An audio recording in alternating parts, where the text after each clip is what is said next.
My name is Professor Rory Williamson, and I'm a professor of entomology here at Boston University. Already I can hear the collective cry of, what the hell is entomology, so I'll just take a moment to explain. Entomology is the branch of meteorological science that deals with the winds and related phenomena, and has a rich history dating back to the Roman philosopher Seneca.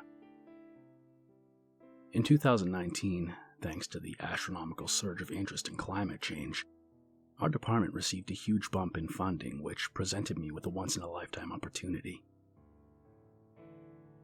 I would be sent to the south of France for a 6-week research assignment to study a natural phenomenon known as the Mistral.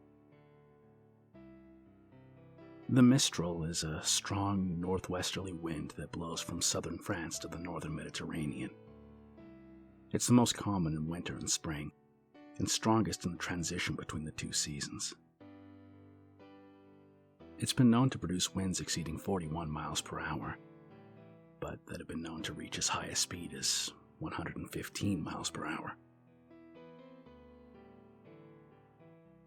The name Mistral comes from the Languedoc dialect of the Occitan and means masterly, an allusion to how powerful the winds can be. I flew out from Boston Logan to the southern French city of Nice, all before driving out to a place called Salon de Provence. It was honestly one of the most beautiful places I'd ever seen in my life, looking more like an Italian provincial town than anything French. That wasn't the only stereotype that was shattered for me either. I'd heard a lot of my compatriots speak of how rude the French could be, but my interactions with the locals proved that to be false. Even with my awful spoken French, they were welcoming and friendly, keen to show off their quaint little town to any foreigner that might pass through. The food was insanely delicious, the wine even more so, and for the first week or so it was more like a vacation than a research assignment. It was, at least, until I began to mention the Mistral. Systematic research on the effects of wind on mental health is scarce. This is remarkable, as there are many local reports of notorious winds coming from a particular direction and referred to as ill winds or winds of depression, and this was quickly pointed out to me by the locals. See, unlike me though, they didn't see the Mistral as a fascinating regional phenomenon. They saw it as a curse. The owner of a local brasserie pointed out that the suicide rate in the region actually went up during the Mistral, but it was only when the Mistral actually hit that I truly understood. It was nightmarish. Day and night, the strong winds howled through the tiny arterial streets, and I found that I had to take sleeping pills and use dense silicone earplugs to actually get any real sleep. And then, one afternoon, when the winds had somewhat died down to give us just the briefest of respite, I found myself resting at an open window, exhausted, smoking a cigarette, and enjoying the relative peace and quiet. Opposite the apartment I was staying in, a shuttered window opened. I laid eyes on a middle-aged woman who looked just as drained as I felt. Her face showed no expression. Her eyes barely showed any signs of life. I raised a hand to give her a weak greeting, and I noticed she began to climb up the window ledge. Confused, I studied her movements for a moment or two, until I saw the rope around her neck. I screamed, I shouted, coughing on a lungful of tobacco smoke. I begged her to stop, but she didn't listen. She jumped, the rope extending until it suddenly grew taut, and I heard the snap of her neck. After that, the winds got worse. The Mistral had begun in earnest. It wasn't so much the howling winds. The earplugs blocked that sound out. It was the shutters on my windows. The winds caused them to bang relentlessly during the night, and each crack and snap of the wood against brick woke me with a start. Every single time. Have you ever been truly sleep deprived? I mean, so fatigued that you feel physically sick? Some of you may know what I mean, and it feels absolutely horrendous.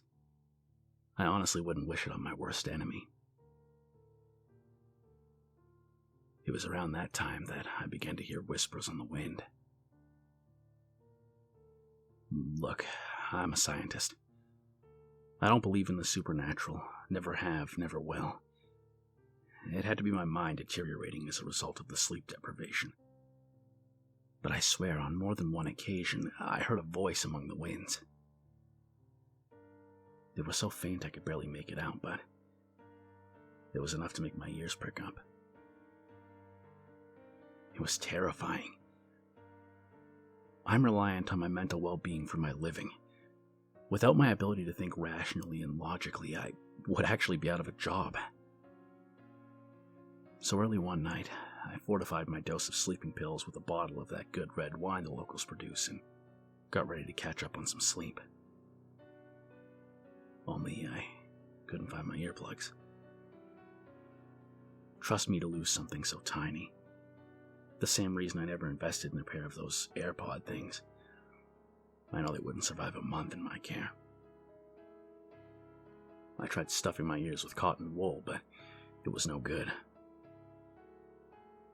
I lay awake that entire night, listening to the whispers on the wind. For hours and hours I listened to them speak in clear provincial French. They were legion, a multitude of voices all begging to be heard. They grew and grew until they were a cacophony, a torrent of hissed whispers that echoed around my skull. I'm not ashamed to say I wept. I chugged that wine until I was numb, but the voices still didn't stop. And when it was at its peak, when I suddenly understood why that poor woman had thrown herself from the window with that rope around her neck, I heard it. A distinctly English whisper. "Join us." I left Salon the next morning and took a return flight to Boston the following day. I had no paper to turn in, no research to analyze. I had wasted thousands of dollars in university funding and almost lost my job because of it. Only when I cited my own mental health issues did they drop the disciplinary measures and allow me a month-long sabbatical. But I regret nothing. I couldn't have stayed there another day. If I had, I might not be here to write this out. Because there's not a doubt in my mind that another week's exposure to that cursed Mistral would have caused me to join the whispers on the wind.